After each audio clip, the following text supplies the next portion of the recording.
안녕하십니까, 김종래입니다. 8월 20일 김종래 TV 방송을 시작하겠습니다. 지금 그 수십 명이 나와 있는 족하게 아마 한 20명 다 기억을 못할 정도로 많습니다만 전부를 합치면 그 정도 될 텐데, 이 여야 주자들 중에서 일부 주자들이긴 합니다만 경쟁적으로 캠프를 문어발식으로 확장을 하고 있습니다. 세과시에 열을 올리고 있는 겁니다. 그래서 어제도 오늘도 누구 영입했다가 연일 보도되고 있고 아마 내일도 모레도 그럴 겁니다. 권력 풍향에 가장 민감한 사람들이 정치인들이고, 또 폴리페서라고 있죠. 교수들 중에서 이 정치에 관심 갖고 있는 사람들, 또 이 언론인들, 이런 사람들이었기 때문에 실제로는 여론조사를 믿지 않고 어떤 사람들이 어디로 몰렸다, 이러니까 권력이 어디로 가고 있고 내년 대통령 선거에서는 누가 유리할 것 같구나라고 이걸로 짐작을 하는 사람들이 있을 정도입니다.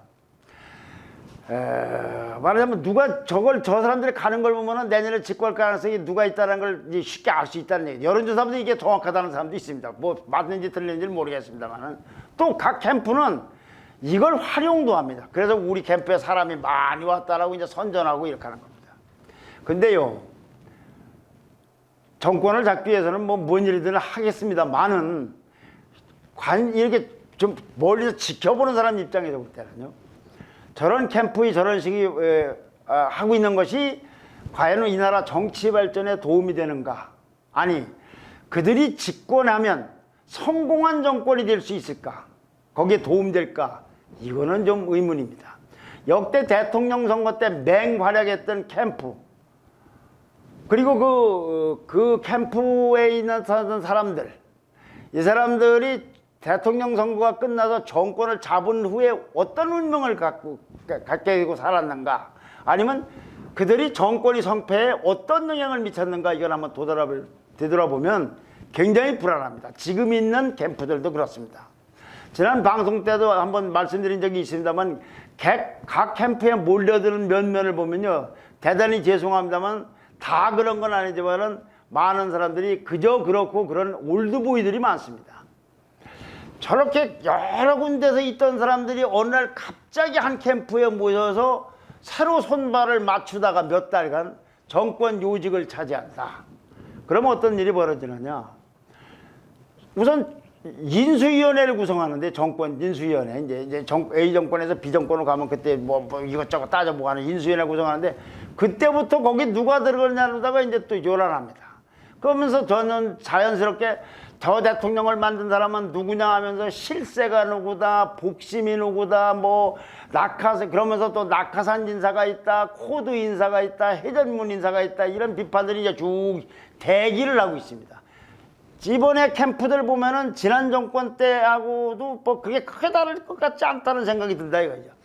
그렇게 훌륭한 사람들 같았으면 지난 정부에는 왜 역할을 못했는가 하는 생각이 들 정도의 의문도 있습니다.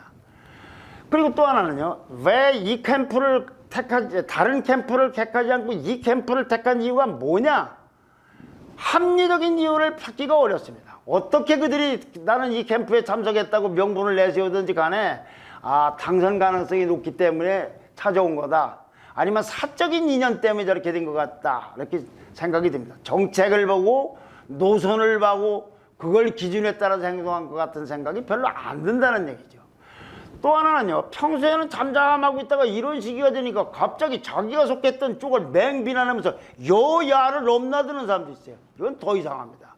언론인도 마찬가지입니다. 특정 주자에게 호의적인 글을 쓰거나 방송에서 진보냐 보수냐를 떠나서 어떤 특정 주자에 대해서 계속 그 사람을 두둔하거나 이런 호의적인 발언을 글로 쓰거나 이렇게 하다가 캠프에 발을 들여놓는 걸 보면은 저거 사전에 투자가 있었던 거 아닌가 느껴집니다. 제가 유튜브를 하면서도요, 이런 게 굉장히 조심스럽습니다. 어떤 특정인을 그냥 면일 틈만 있으면 공격을 하고, 어떤 주자는 말도 안 되는 주자 같은데 연일 띄우려고 하고, 이거 곤란하다 이거죠. 사실은 이런 관점에서 볼 때 저는 김종인 전 국민의힘의 비대위원장도 좀 궁금합니다. 아마 지금쯤 상황으로 봐서는 또 어떻게 바뀌는지 모르겠습니다만, 윤석열 캠프 쪽으로 몸을 담거나 아니면 몸까지는 안 담더라도 몸을 담으면 선대위원장을 하겠습니다만은, 안 담더라도 뭐 윤석열 총장을 돕기로 마음을 정한 것 같은 느낌을 보도를 보면 나옵니다. 그런데요, 김종인 위원장 여러분도 잘 아시다시피 윤석열 총장 말고도 최재형, 김동연, 최종현 전 감사원장이나 최재형, 김동연 전 경제부총리에도 호의적이고 긍정적인 평가를 많이 했었습니다. 별의 순간이 왔다든가 이런 식의 발언을 해요. 근데 제가 궁금한 건 이런 겁니다. 윤석열 총장하고 최재형 감사원장하고 김동연 부총리하고는 노선 정책 차이가 아무것도 없다는 것이지, 이 셋 사이에는 무슨 근거로 그렇게 대체제가 돼서 이 사람에 대해서 호의적이고 저 사람에 대해서 호의적이고 저 사람에 대해서 호의적이었을 수 있는가. 더 궁금한 거는요, 돌고 돌아서 결국 윤석열 총장 쪽으로 택했다면은 윤석열 총장이 당선될 가능성이 있다는 것 말고서는 무슨 이유가 있는지를 잘 모르겠어요. 만 81세의 노정객이신데 그러면 당선 가능성 말고도 다른 것도 보셔야지, 당선 가능성만 놓고 이리 재고 저리 저울질한다는 인상을 주면은 이건 아름다운 건 아니다. 물론 뭐 정권 교체를 위해서 참 노력하시는 건 이해가 되는데, 그래도 그 이상으로 좀 뭐가 이렇게 와닿는 훈훈한 감동이 있는 게 별로 없다 이거죠. 저는 물론 윤석열 총장에게 큰 문제가 있다거나 김종인 위원장께서 윤석열 총장 쪽에 서면 안 된다는 얘기를 하는 게 아니에요. 그때 이야기가 윤석열 총장이 아니고 최재형 감사원장도 좋고 김동연 부총리도 좋고 누구라도 좋습니다만은 이렇게 여기도 해보고 저기도 하다가 결국은 돌아간다. 근데 여기 차이가 뭔지, 당선 가능성 말고 없다면 이건 좀 곤란하지 않는가 하는 말씀을 드리려고 하는 것이지, 윤석열 총장 쪽은 가면 안 된다든가 그거 얘기는 절대 아닙니다. 어떤 주자를 택하려면 노선이든 콘텐츠든 정책 등이든 이것이 최우선 고려 대상이 돼야 되지. 그래서 저래서 저 사람을 택했구나라는 느낌이, 공감이 와닿게 해야 된다. 이거는 김종인 위원장 말고 누구라도 그래야 된다는 걸 말씀드리고자 하는 겁니다. 자, 그래서 김종인 위원장 얘기를 떠나서요, 지금과 같은 캠프의 인력 충원 방식으로 나중에 성공한 정권이 될지는 정말로 의문입니다. 이들이 죄송합니다, 열심히 뛰어서 정권을 잡게 되면은 그럼 이제 창업 공신쯤 됩니다. 그러면 주자로서는, 대통령이 당선된 주자로서는 그런 사람들에게 부채의식을 갖지 않을 수가 없습니다. 자기를 도와서 성공을 했으니까. 그러면 이런 사람들의 부채를 갖고 인사해서 이 사람들을 중용하려고 하면 국가 전체로 봐서는 인재풀이 폭 좁아들게 됩니다. 캠프 예약은 또 있습니다. 엄밀히 말하면요, 캠프는 사조직입니다. 대권주자에. 예를 들어서 호남 사람들 중에서 윤석열 캠프에는 들어가되, 그래서 윤석열 총장을 돕기는 돕되 국민의힘에는 난 입당하지 않겠다는 사람들이 있다고 하는데, 이것도 특이한 현상인데 이게 바로 캠프가 사조직이라는 걸 단적으로 말해주는 겁니다. 국민의힘은 공당입니다. 정당은 헌법에 명시된 공조직입니다. 그런데 특정 주자가 후보가 됐다. 그러면 캠프 사람들이 정당을 거의 접수하다시피 해서 캠프가 정당이 우위에 섭니다. 그럼 이렇게 사조직인 캠프가 공조직인 정당보다 우위에 서거나 우선하는 것이 바람직한 것인가? 그렇지 않습니다. 이렇게 되면 결국은 공조직인 헌법에도 규정되어 있는 정당이라는 것은 1인 정당으로 사당화가 될 수밖에 없다. 캠프가 장악을 하면. 또요, 많은 국회의원들이요, 당도 팽개치다시피 하고 사조직 캠프에서 무슨 본부장, 실장, 고문, 특보, 대변인 등등의 직함을 갖고 일합니다. 그래서 어떤 사람은 좌장으로 불리는 사람도 있습니다. 근데 이 사람들 월급 어디서 나왔습니까? 캠프에서 받습니까? 아닙니다. 국민이 세금으로 하는 나라에서 세비를 받고 이런 일을 하는 겁니다. 의원 세비를 받고. 또 캠프에서는 많지 않은 사람들이요, 정책하고 공약을 만듭니다. 그 주자가 당선이 되면 그렇게 만들어진 정책과 공약이 당의 정책이 되고, 그리고 대통령이 되면 국가 정책이 됩니다. 문재인 후보의 그 탈원전 정책이라든지 이명박 후보의 한반도 대운하 정책이 그렇게 탄생된 겁니다. 캠프에서 말하던 것이, 만들어진 것이 당의 정책이 되고 당의 정책이 국가 정책으로 된 겁니다. 사조직에서 만든 것이 국가 정책으로 간다. 그 결과가 어땠는지 여러분들이 잘 아시지 않습니까? 둘 다. 그런데 가장 큰 문제점은 뭐냐면, 역시 제대로 검증된 절차를 거치지 않고 주자의 의사, 대권 주자의 의사에 따라서 캠프로 사람들을 받아들입니다. 검증할 겨를이 없습니다. 이런 사람들이 검증되지 않고 주자가 이 사람 오케이, 이 사람 노 이렇게 따라서 캠프의 요직을 차지하는데 이 사람들이 결국은 국가 요직까지 차지한다는 겁니다. 그렇게 되면 어떻게 되느냐? 정권 초창기부터 캠프에서는 중요한 역할에서 실세고 복심이고 뭐 이렇게 하고 있는데 정권 초창기 이제 나라의 직책이 됐기 때문에 이제 새로운 검증을 해야 되는데 엄청난 검증을 해야 되는데 언론도 하고 야당도 하고 각종 비리라든지 문제점 이런 보도가 이제 폭로 가지고 쏟아지기 시작합니다. 부동산 문제라든지 탈세라든지 음주운전 문제라든지 심지어는 자녀 이탈 문제라든지 부모 찬스를 얼마나 썼는가 지금 연일 봐왔던 것이 그 무진장합니다. 그리고 일부는 수사 대상이 될 수도 있습니다. 그러면 청문회부터가 이제 덜커덕거리고 막히는 겁니다. 그리고 정권을 휘청거리기 시작을 합니다. 정권을 출범하자마자 이런 문제를 갖고 여야 간에 순식간에 대축면이 되고 임명권자는 자 야당이 반대하는데 상대방이 반대하는데 여기서 얘기하는 야당은 국민임을 얘기하는 건 아닙니다. 정권을 잡은 쪽의 반대당을 말씀드린 겁니다.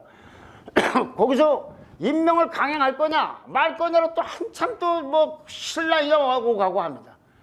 그러면서 또 반대편에서는 옛날엔 그랬는데 지금은 안 그렇다. 지금은 옛날엔 안 그랬는데 지금은 그렇다 하면서 내로남불 비판이 또 난무합니다. 이거 정권 때마다 있어온 악순환이야. 보수에서 뭐 진보로 가든 보수에서 보수로 가든 진보에서 진보로 가든 진보에서 보수로 가든 특히요 이번에 문재인 정부 때 신기록을 세웠다는 만큼 그런 현상이 심했습니다. 이거를 맹비판했던 쪽이 지금 국민의힘이고 우리나라의 지금 반문 정서의 일부는 이 문재인 정부의 이 인사정책 때문에 형성이 됐는데 지금 캠프들이 여야를 가리고 하지 않고 보면은 이거 정권 잡으면 누가 잡든 뭐 이재명 후보가 잡든 윤석열 뭐 후보가 잡든 이낙연이 잡든 최재형이 잡든 잡으면 저 사람들 저렇게 해가지고 검증업체다 저 캠프 사람들 다 가는데 저거 어떻게 될까 하는 그런 벌어지지 말라는 법이 없어요. 이런 난관을 두고 한 자리를 어쩌거나 이런 많은 악조건 속에서 기어이 한 자리를 차지했다. 그럼 그 사람은 대통령에게 왕조 시대 이후에 충성을 다할 수밖에 없는 겁니다. 그래서 이런 게 생겨요. 친문, 뭐 친노, 친박, 친이 이제 대체될 거는 친윤, 친이, 친채 이런 사람들이 생겨나면서 그들의 핵심이 대통령의 복심이 되고 이제 결국 실세 행사를 하게 될 겁니다. 이런 대열에는요 대학 교수들도 절대 빠지지 않습니다. 현재 근데 이런 그런데 언론인도 이해는 될 수가 없는 것이고요. 자 그런데 캠프가 없어야 되느냐 이건 사실은 우리나라의 지금 현실에서는 선거운동과 관련해서 굉장히 어렵습니다. 앞서 보면 불가피하다고 보는 것이 옳을 겁니다. 그렇다 하더라도 각 주자들은 표만 된다면 저인망 훑듯이 마구잡이로 스카우트하는 거 이건 좀 시정해야 되지 않는가. 또는요 주자 밑에 있는 일부 캠프 사람들이 마구 스카우트를 해옵니다. 왜냐하면 자기가 스카우트한 실적이 좋다는 거를 그래서 주자에게 점수를 따기 위해서 무리하게 그래서 벌써 잡음도 나오고 있습니다. 또는 캠프에 못 들어가서 안다는 사람들도 많습니다. 제가 말씀드린 건 캠프에 참여한 사람들이 전부가 그렇다는 건 아닙니다. 그러나 일부라도 이런 일이 있으면 결국은 나중에 국가를 운영하는데 또는 성공한 정부가 되는데 큰 장애가 될 것이다. 주자들은 이 집권하면은 이런 문제들이 결국은 지금은 득표 때문에 정신이 없을지 모르지만 두고두고 이것이 화근이 될 것이다. 그리고 이 정부도 지난 정부하고 다를 게 없다. 이런 소리를 듣게 될 것이다. 이걸 좀 유념해 주셨으면 합니다.